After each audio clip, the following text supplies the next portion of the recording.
স্বাগতম আপনাদের সবাইকে ফিল্ম স্টোরি এক্সপ্লেইনেতে। আজ আমরা যে গল্পটি নিয়ে কথা বলতে যাচ্ছি সেটি খুবই সুন্দর একটি গল্প, তাই আপনারা শেষ পর্যন্ত দেখবেন, কারণ এতে এমন কিছু বিষয় আছে যা বাস্তব জীবনে আপনাদের বোঝা প্রয়োজন। এই গল্পটি কোরিয়ার একটি ছোট্ট শহরকে ঘিরে, যেখানে আমরা একজন অন্ধ বাবার সাথে পরিচিত হই, যিনি তার ছেলে ডংয়ের সঙ্গে থাকেন। ডং সম্পর্কে বলতে গেলে সে খুবই সাধারণ ও সোজাসাপটা একটি ছেলে, আর তার বাবার নাম ইয়ঙ্গো, যিনি অন্ধ হলেও একজন অসাধারণ শিল্পী। কিছু মিডিয়া হাউস তাদের নিয়ে একটি ডকুমেন্টারি বানাতে চায়, যাতে দেখানো যায় একজন মানুষ অন্ধ হওয়ার পরেও কত সুন্দর শিল্পকর্ম করতে পারে। এর মাধ্যমে মানুষ যেন তাকে মনে রাখে, আর মিডিয়া হাউসও ভালো পরিমাণ টাকা উপার্জন করতে পারে। যে মেয়েটি এই ডকুমেন্টারি কাজ করেছে তার নাম সুজিন। সে প্রায় প্রতিদিন ড্রয়িংয়ের বাবার কাছে আসে। ডং তাকে প্রতিনিয়তই দেখে এবং ধীরে ধীরে তার প্রতি আগ্রহ হয়ে ওঠে। ড্রয়িংয়ের বাবার হাতে একটি অদ্ভুত দাগ থাকে, যেন কারোর সাথে মারামারি হয়েছে আগে। সুজিন এ বিষয়ে জিজ্ঞেস করলেও তিনি কিছু বলে না। মনে হয় তার অতীতে কোনো বড় ঘটনা ঘটেছিল। যাই হোক, এক রাতে একদিন বাবা ডংকে বললেন তার টিভিতে আসার কোনো ইচ্ছা নেই। ঠিক তখনই ড্রয়িংয়ের কাছে পুলিশের ফোন আসে। পুলিশ জানায় বহু বছর পর তারা তার মায়ের কঙ্কাল খুঁজে পেয়েছে। ডং এতদিন জানতো তার মা অনেক বছর আগে তাদের ছেড়ে চলে গিয়েছিলেন, এটাই তার বাবা তাকে বলেছিলেন। কিন্তু এখন জানা গেল একটি পাহাড়ের খনন কাজের সময় সেই কঙ্কাল পাওয়া গেছে। সেই ঘটনা প্রায় 40 বছর হয়ে গেছে। তদন্ত জানা যায় বহু বছর আগে কেউ তাকে হত্যা করে সেখানে মাটির নিচে চাপা দিয়েছিল। ডং তার মায়ের অন্ত্যেষ্টিক্রিয়া সম্পূর্ণ করে, কিন্তু তার কাছে মায়ের কোনো ছবি নেই, কারণ সে কখনো তার মাকে দেখেনি। এমনকি তার কোনো ছবিও তার কাছে নেই। পুলিশ জানায় যে মৃতদেহটি পাওয়া গেছে সেটি আসলে ডংয়ের মায়ের কঙ্কাল। ঠিক তখনই সেখানে দুজন অপরিচিত মহিলা এসে হাজির হয়। তারা হলো ডংয়ের মায়ের বোন এবং তার আত্মীয়। ডং তাদের জীবনে আগে কখনো দেখেনি, তাই সে ঠিকমতো তাদের সঙ্গে কথা বলতেও পারছিল না। তারা এখানে এসেছে একটি কারণে।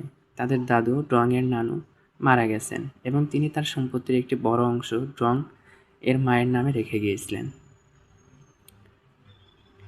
কিন্তু তারা সে সম্পত্তি দিতে চাইছিল না, কারণ তাদের মধ্যে ড্রয়িংয়ের মা ছোটবেলায় কিশোরী বয়সে বাড়ি থেকে পালিয়ে গিয়েছিলেন।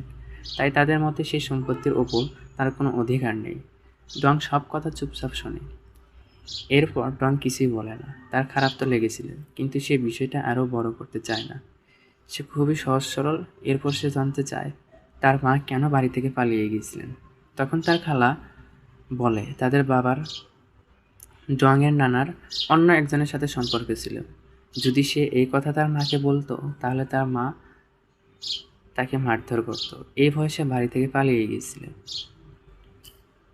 ডংয়ের পর তাদের কিছু তার মায়ের ডং এর পর তাদের কাছে তার মায়ের কোনো ছবি আছে কিনা তা জানতে চায়, কিন্তু তাদের কাছে কোনো ছবি নেই।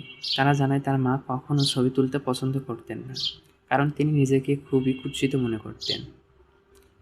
এসব কথা শুনে ডং একদম চুপ হয়ে যায়। সজিনও পিছনে বসে সব কিছু শুনছিল। সে ভিতরে ভিতরে বেশ উত্তেজিত হয়ে যায়, কারণ এখন তার ডকুমেন্টের জন্য নতুন একটি অধ্যায় পেয়ে গেছে। তার কাছে বিষয়টা লাভের সুযোগ হিসেবে মনে হয়, আর সে চায় ডংয়ের মায়ের গল্পটাকে পুরোপুরি যোগ করতে, যাতে দর্শকদের জন্য বিষয়টা আরও আকর্ষণীয় হয় এবং তার লাভ বাড়ে। ডংও ফোনে সজনের এসব কথা শুনে ফেলে, কিন্তু কিছুই বলে না। এরপর সবাই ডংয়ের মায়ের কঙ্কাল দেখতে যায়। সেখানে ভীষণ বাজে গন্ধ ছড়াচ্ছিল। হঠাৎ করে তার খালা দৌড়াতে গিয়ে ভুলবশত কঙ্কালটা ফেলে দেয়। ঠিক তখনই সজিন ফোন করে জানায় সে ডংয়ের মায়ের আগের কাজের জায়গায় খুঁজে বের করেছে, যেখানে তিনি কাজ করতেন। জানা যায় ডংয়ের মা আগে একটি টেইলারের ফ্যাক্টরি কাজ করতেন। সেখানকার কর্মীরাও তাকে ভালোভাবে চিনত। তাই পরের দিন ডং সজনকে নিয়ে সে জায়গায় যায়। সজিন তার ব্যাগের ভিতরে একটি গোপন ক্যামেরা লাগিয়ে নিয়ে আসে। ডং বিষয়টি জানলেও কিছু বলে না। সে বুঝে যায় সজিন নিজের লাভের জন্য তার অনুভূতি নিয়ে খেলছে।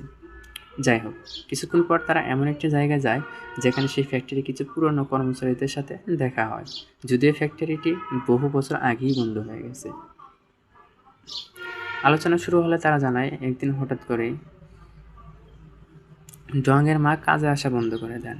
ফ্যাক্টরির সবাই তাকে ডাং নামে চিনত, যা দিয়ে তাকে অপমান করা হতো। ডাং মানে মূলত গোবর বা খুব খারাপ কিছু বোঝাতে ব্যবহার করা হতো, কারণ তারা তাকে খুবই কুৎসিত বলে মনে করত।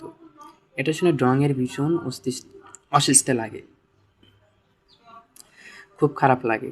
এরপর গল্পটা আবার অতীতে ফিরে যায়, যেখানে আমরা ডংয়ের মাকে দেখি। তার আসল নাম ছিল ইয়াংহি। তিনি খুবই পরিশ্রমী ছিলেন, কিন্তু সবাই তাকে নিয়ে ভীষণভাবে উপহাস করত। তাকে আশ্রমে যেতে দিত না, দাঁড় করিয়ে রাখতো। পরিস্থিতি এতটাই খারাপ ছিল যে অনেক সময় তাকে নিজের কাপড়েই সব করতে হতো। এমনকি লম্বা লাইনে দাঁড়িয়েও তাকে অপমান সহ্য করত। তাকে সবসময় সবার পিছনে রাখা হতো।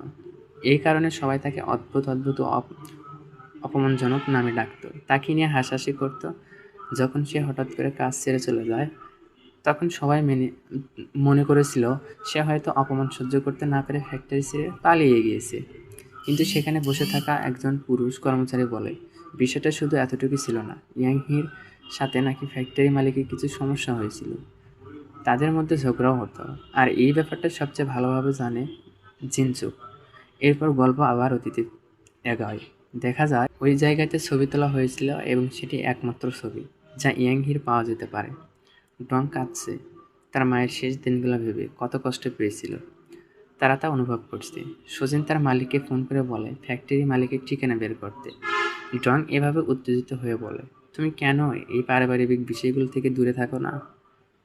তোমার উচিত বাইরে থাকা। সজিন শান্তভাবে উত্তর দেয়, আমি তো শুধু তোমার সাহায্য করছি। পরের দিন ডং এবং সজিন দুজনই জিনচুকের সঙ্গে দেখা করে। হ্যাঁ, তিনি সেই ফ্যাক্টরির কর্মচারী যিনি আগে তাদের সম্পর্কে কিছু তথ্য দিয়েছিলেন। ফ্যাক্টরি কর্মচারীরা জানায় ইয়াংহি ওই ফ্যাক্টরির